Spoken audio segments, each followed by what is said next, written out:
السلام علیکم اسٹوڈنٹس، آج کا جو ہمارا ٹاپک ہے وہ تحریک علی گڑھ یا سر سید احمد خان کی خدمات کے بارے میں ہے۔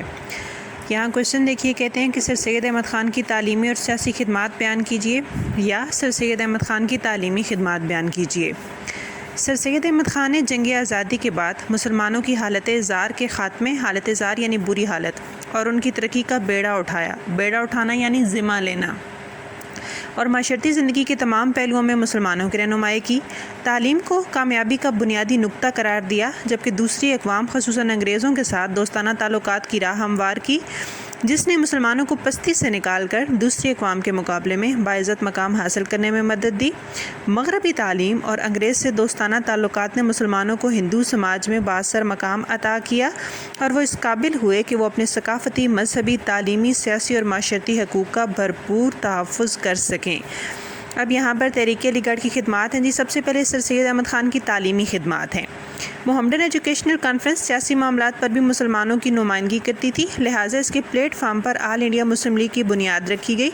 سر سید کی تعلیمی خدمات کا اندازہ اس حقیقت سے لگایا جا سکتا ہے کہ 20ویں صدی کی مسلم تحریکوں کے سرکردہ رہنما علی گڑھ سے وابستہ رہے۔ علی گڑھ کے تعلیمی پروگرام نے مسلمانوں کی معیشت کو مضبوط کیا اور حقوق و فرائض کی حد فاضل سے روشناس کرایا۔ حد فاضل وہ حد جو دو چیزوں کو علیحدہ کرے، اور روشناس کا مطلب ہوتا ہے متعارف کروانا۔ لہٰذا علی گڑھ کے تعلیم یافتہ افراد نے انگریز کا بھرپور ساتھ دیا، مگر جہاں مسلم مفادات کو نقصان پہنچنے کا اندیشہ ہوا، انہوں نے انگریز کی حکمرانی اور ہندو اکثریت کی پرواہ کیے بغیر مسلمانوں کے حقوق کا دفاع کیا۔ 20ویں صدی کے سیاسی شعور میں علی گڑھ تحریک کا اہم ترین حصہ نظر آتا ہے۔ سر سید احمد خان کی تعلیمی خدمات کے بارے میں بات کرتے ہیں جی۔ اب ان کی تعلیمی خدمات مندرجہ ذیل تھیں۔ سر سید احمد خان کی تعلیمی خدمات کے حوالے سے ایک اہم بات کہ یہ پوائنٹس اسی ترتیب سے تیار کرنے ہیں جس ترتیب سے یہ ہیں، کیونکہ ایئر وائز یہ جو اس طرح سے واقعات رونما ہوئے ہیں یہ اسی طرح سے بیان کیے گئے ہیں، لہٰذا ان ہیڈنگز کو آپ آگے پیچھے نہیں کر سکتے، آپ لوگوں نے اسی ترتیب میں ان کو تیار کرنا ہے۔ سب سے پہلے جی مراد آباد میں اسکول کا قیام 1859۔ سر سید احمد خان نے اپنی تعلیمی خدمات کا آغاز 1859 میں مراد آباد میں ایک فارسی کا اسکول قائم کر کے کیا۔ مراد آباد اسکول میں انگریزی اور فارسی کی تعلیم دی جاتی تھی۔ اس کے بعد غازی پور اسکول میں قیام 1862 میں سر سید احمد خان کا تبادلہ مراد آباد سے غازی پور ہو گیا۔ سر سید احمد خان نے 1863 میں غازی پور میں اسکول قائم کیا، جہاں فارسی، اردو، عربی، انگریزی اور سنسکرت کے مضامین پڑھائے جاتے تھے۔ سائنٹیفک سوسائٹی کا قیام 1863 میں ہی سر سید احمد خان نے غازی پور میں سائنٹیفک سوسائٹی کی بنیاد رکھی۔ اس سوسائٹی کا بنیادی مقصد مغربی کتب کی اردو زبان میں تراجم شائع کرنا تھا تاکہ ہندوستان کے عوام مغربی علوم سے مستفید ہو سکیں۔ ایم اے او ہائی اسکول 1875۔ سر سید احمد خان نے اپنی طویل تعلیمی جدوجہد کے بعد 1875 میں علی گڑھ میں ایم اے او ہائی اسکول کی بنیاد رکھی۔ یہ اسکول خالصتاً مسلمانوں کی تعلیم کے لیے قائم کیا گیا۔ اس اسکول میں مسلمانوں کو مشرقی اور مغربی تعلیم سے آراستہ کیا جاتا تھا۔ اسی اسکول کو 2 سال کے بعد کالج کا درجہ دے دیا گیا، یعنی ایم اے او کالج کا قیام 1877۔ مسلمانوں کو اعلیٰ تعلیم کے زیور سے آراستہ کرنے کے لیے 1877 میں ایم اے او ہائی اسکول کو کالج کا درجہ دے دیا گیا۔ ایم اے او کالج کا افتتاح وائسرائے ہند لارڈ لیٹن نے کیا۔ ایم اے او کالج سر سید کی تعلیمی خدمات کا سب سے اعلیٰ نمونہ تھا۔ محمدن ایجوکیشنل کانفرنس کا قیام 1886۔ برصغیر کے مسلمانوں میں تعلیمی شعور کو مزید اجاگر کرنے کے لیے 1886 میں محمدن ایجوکیشنل کانفرنس قائم کی گئی۔ یہ کانفرنس ہندوستان کے دور دراز کے علاقوں میں کانفرنسوں کا انعقاد کر کے مسلمانوں میں حصول تعلیم کا ذوق و شوق پیدا کرتی تھی۔ مسلم امراء نے تحریک خلافت میں کیا کردار ادا کیا؟ سر سید کی تعلیمی سرگرمیوں کے لیے خطیر یعنی کثیر رقم کی ضرورت تھی، لہٰذا انہوں نے مسلم امیر طبقے سے مالی مدد کی درخواست کی۔ مسلم امراء، نوابین اور جاگیرداروں نے سر سید کے تعلیمی مشن میں بے انتہا مدد کی۔ ہر منصوبے کے لیے چندہ اکٹھا کرنا سر سید کی حکمت عملی تھا۔ چندہ صاحب ثروت طبقہ ہی دے سکتا تھا، یعنی امیر طبقہ۔ بلا شبہ مسلم امراء کا تحریک علی گڑھ میں اہم کردار تھا۔ یہ تو تھی سر سید احمد خان کی تعلیمی خدمات۔ اب ہم سر سید احمد خان کی سیاسی خدمات کی بات کرتے ہیں۔ اس میں ہے سب سے پہلے اسباب بغاوت ہند 1858۔ یہ ایک رسالے کا نام تھا۔ سر سید احمد خان نے 1858 میں جنگ آزادی پر ایک رسالہ لکھا جس کو اسباب بغاوت ہند کے نام سے یاد کیا جاتا ہے۔ اس رسالے میں سر سید احمد خان نے برصغیر کی تمام اقوام کا مقدمہ لڑتے ہوئے کہا، جنگ آزادی کے ذمہ دار صرف مسلمان ہی نہیں بلکہ برصغیر کی دوسری اقوام اور دیگر اسباب بھی تھے جو اس جنگ کا سبب بنے۔ انہوں نے انگریز کو باور کرایا یعنی یاد کرایا کہ مقامی لوگوں کو نظر انداز کر کے وہ بہتر طریقے سے حکومتی امور انجام نہیں دے سکتے۔ انگریزوں سے مفاہمت سمجھوتا یا تعلقات بہتر کرنا۔ 1857 کی جنگ آزادی میں انگریزوں نے مسلمانوں سے حکومت چھینی تھی، لہٰذا مسلم دشمنی ان کے ذہن میں رچ بس گئی تھی۔ ان حالات میں سر سید احمد خان نے مسلمانوں اور انگریزوں کے درمیان ایک مفاہمتی پل کا کردار ادا کیا، جس سے دونوں اقوام کے درمیان اعتماد کی فضا پیدا ہونا شروع ہو گئی۔ سر سید نے مسلمانوں پر واضح کیا کہ مسلمان طاقت سے انگریز کو شکست نہیں دے سکتے، لہٰذا ان کے لیے بہتر ہوگا کہ حکمران قوم کے ساتھ مفاہمت کی روش اختیار کر کے اپنے آپ کو مضبوط کریں۔ سرگرم سیاست سے پرہیز۔ 1857 کی جنگ آزادی کے بعد سر سید احمد خان نے مسلمانوں کو سرگرم سیاست سے دور رہنے کا مشورہ دیا تاکہ کوئی ایسا ناخوشگوار واقعہ نہ ہو جائے جس سے برصغیر کے مسلمان دوبارہ انگریزوں کی انتقامی کارروائی کا نشانہ بن جائیں۔ دو قومی نظریے کے بانی سر سید احمد خان کی سب سے بڑی سیاسی خدمت یہ تھی کہ وہ برصغیر کے پہلے مسلم رہنما تھے جن کے سیاسی تدبر یعنی سوجھ بوجھ نے یا شعور نے مسلمانوں کا دو قومی نظریہ پیش کیا۔ سر سید احمد خان دو قومی نظریے کے بانی تصور کیے جاتے ہیں۔ انہوں نے پیش گوئی کی تھی کہ مستقبل میں ہندو اور مسلمان کبھی اکٹھے نہیں چل سکیں گے۔ سر سید اور کانگریس 1885 میں جب کانگریس وجود میں آئی تو سر سید احمد خان نے برصغیر کے مسلمانوں کو متنبع کیا یعنی وارننگ دی کہ کانگریس ایک خالصتاً ہندو جماعت ہے، مسلمان اس جماعت میں شامل نہ ہوں، کیونکہ کانگریس میں مسلمانوں کی شمولیت سے مسلم مفادات اور مسلم انگریز مفاہمت کو نقصان پہنچ سکتا ہے۔ اور آخری پوائنٹ ہے اس کا جداگانہ انتخاب کا مطالبہ۔ سر سید احمد خان برصغیر کے پہلے سیاسی رہنما تھے جنہوں نے مسلمانوں کے علیحدہ قومی تشخص کی حفاظت کے لیے جداگانہ انتخابات کا مطالبہ کیا تاکہ مسلمان ہندو اکثریت غلبے سے محفوظ رہ کر برصغیر کی سیاست میں اپنا ایک علیحدہ سیاسی مقام بنا سکیں۔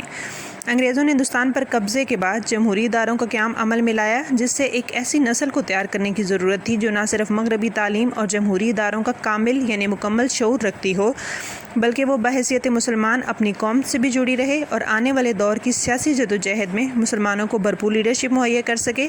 بلا شبہ سر سید اس مشن میں کامیاب و کامران ثابت ہوئے۔ مسلم لیگ کا قیام 1906۔ مسلم لیگ کے قیام کے اسباب اور اس کے مقاصد پر نوٹ لکھیں۔ آل انڈیا مسلم لیگ کیوں وجود میں آئی، اس کے قیام کے مقاصد بیان کیجیے۔ انڈین نیشنل کانگریس ہندو جماعت تھی جبکہ مسلمانوں کے حقوق کا تحفظ کرنے کے لیے قومی سطح پر کوئی سیاسی جماعت موجود نہ تھی۔ مسلم رہنماؤں نے مسلم سیاسی پارٹی کی کمی کو شدت سے محسوس کیا اور دسمبر 1906 میں محمدن ایجوکیشنل کانفرنس اجلاس میں آل انڈیا مسلم لیگ کی بنیاد رکھ کر اس سیاسی خلا کو پر کر دیا۔ اسباب مندرجہ ذیل تھے سب سے پہلے مسلم قومیت کا احساس۔ انگریزوں کی آمد سے قبل ہندوستان میں کوئی تحریری آئین نہ تھا۔ انگریزوں نے تعلیمی، سیاسی، انتظامی اور معاشرتی اصلاحات نافذ کیں۔ اصلاحات ترمیم کرنا یا درستگی کرنا، تو مسلم قومیت کا احساس پوری قوت کے ساتھ ظہور پذیر ہوا یعنی سامنے آیا۔ ایک الگ قوم ہونے کی حیثیت سے اب مسلمانوں کے لیے سیاسی جماعت کی ضرورت کو شدت سے محسوس کیا گیا یا محسوس کرنا ایک لازمی امر تھا۔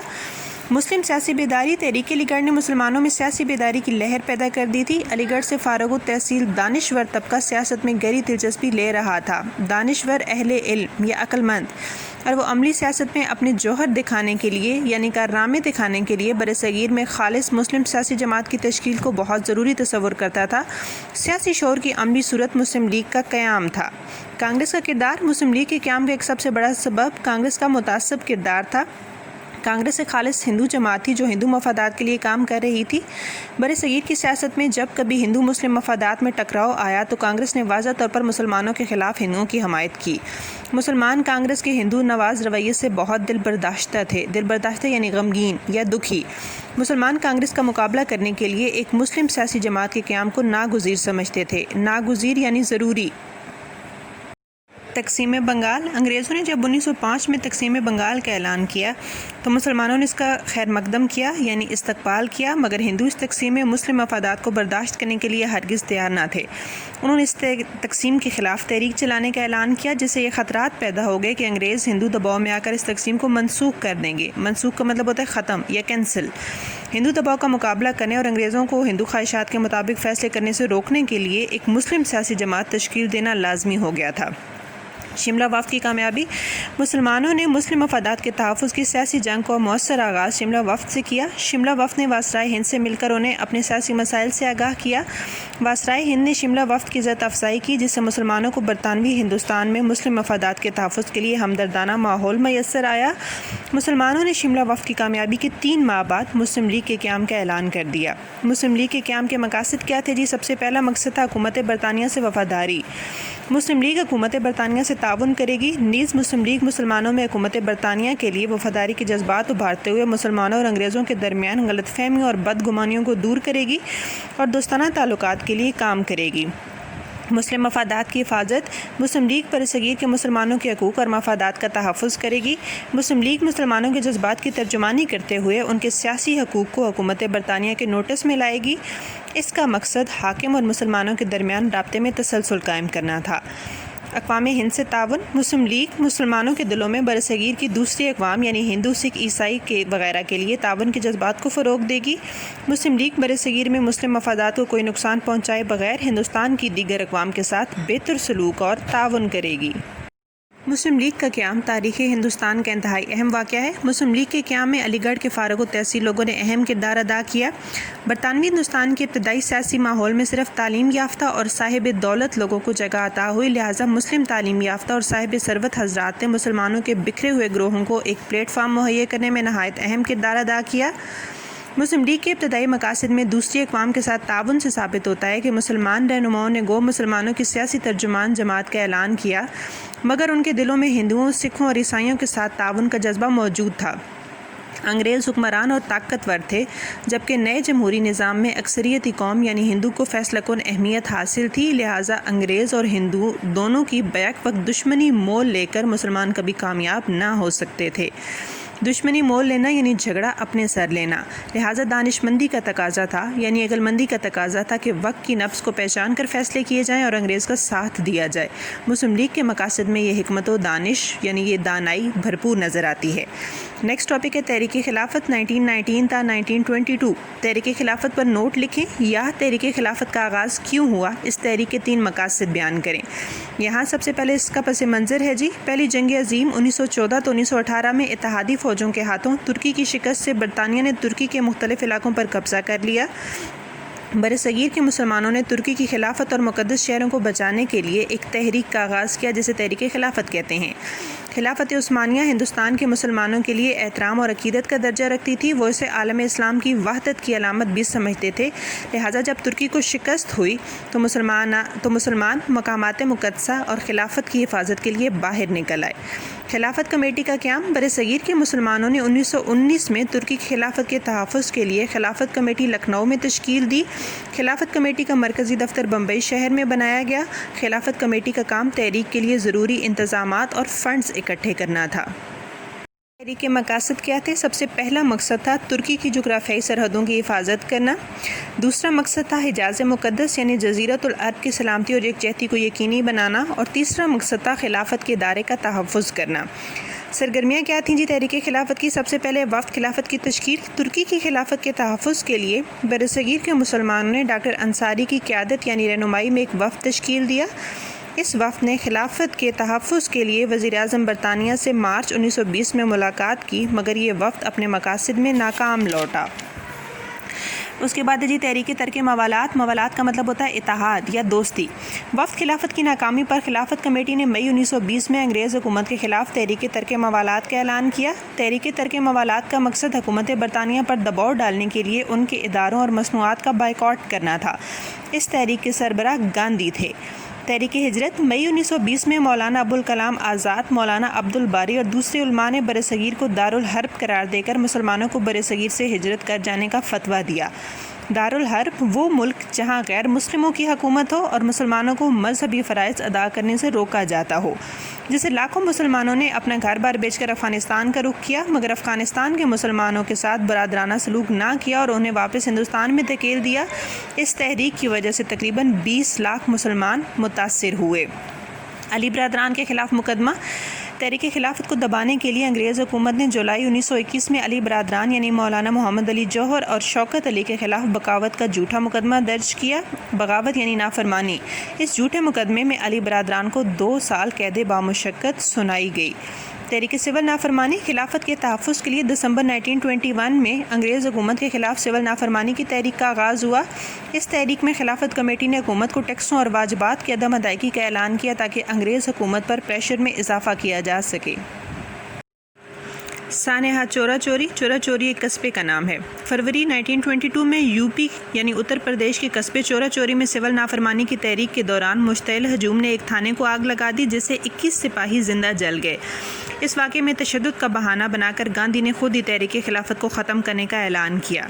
خلافت کا خاتمہ: اتحادی فوجوں نے معاہدہ لوزاں کی روح سے ترکی کو آزاد ریاست کے طور پر تسلیم کر لیا۔ کمال اتا ترک نے مارچ 1924 کو خود ہی ترکی کی خلافت کو ختم کرنے کا اعلان کیا، جس سے ترکی کی خلافت ختم ہو گئی۔ معاہدہ لوزاں کیا ہے کہ 24 جولائی 1923 کو سوئٹزرلینڈ کے شہر لوزاں میں جنگ عظیم اول کے اتحادیوں اور ترکی کے درمیان طے پایا۔ معاہدے کے تحت یونان، بلغاریہ اور ترکی کی سرحدیں متعین کی گئیں اور قبرص، عراق اور شام پر ترکی کا دعویٰ ختم کر کے عراق اور شام کی سرحدوں کا تعین کیا گیا۔ اس معاہدے کے تحت جمہوریہ ترکی کو عالمی سطح پر تسلیم کر لیا گیا۔ تحریک خلافت نے مسلم سیاست میں نئے باب کا آغاز کیا۔ اس تحریک کی وجہ سے موہن داس کرم چند گاندھی قومی سیاست پر نمودار ہوا۔ علماء کرام نے قومی اور بین الاقوامی سیاست میں پہلی مرتبہ مؤثر انداز سے حصہ لیا۔ ہندو مسلم اتحاد کا یہ اہم ترین دور تھا، جس میں مسلم علماء اور ہندو لیڈر ہر جگہ اکٹھے نظر آئے۔ مسلم علماء نے گاندھی کی شان میں بہت بیان دیے۔ قائد اعظم جو کہ آئین پرست تھے، لہٰذا انہوں نے احتجاجی سرگرمیوں میں حصہ نہ لیا۔ انہوں نے ترکی اور خلافت کی حمایت کی، مگر گاندھی کی سرپرستی میں ہونے والی جلاؤ گھیراؤ سیاست کو غیر دانشمندانہ قرار دیا۔ تحریک ہجرت میں افغانستان نے ہندوستانی مسلمانوں کو ملک میں داخل ہونے سے روک دیا اور لٹے پٹے لوگ واپس آ گئے۔ گاندھی نے چورا چوری کے واقعے کے نتیجے میں مسلم علماء کو اعتماد میں لیے بغیر تحریک خلافت کے خاتمے کا اعلان کر دیا، جس سے مسلم جذبات کو بہت ٹھیس پہنچی۔ گاندھی اور مسلم علماء کی سیاست میں قائد اعظم کا ویژن یعنی نقطۂ نظر اور انداز فکر یعنی سوچنے کا انداز سچ ثابت ہوا، اور گاندھی پر اعتماد کرنے کی علماء نے جو غلطی کی اس کے نتائج بہت بھیانک ثابت ہوئے۔ اس تحریک نے مسلمانوں کے دلوں میں یہ احساس پیدا کیا کہ قائد اعظم کا طرز سیاست اور انداز ہی درست ہے۔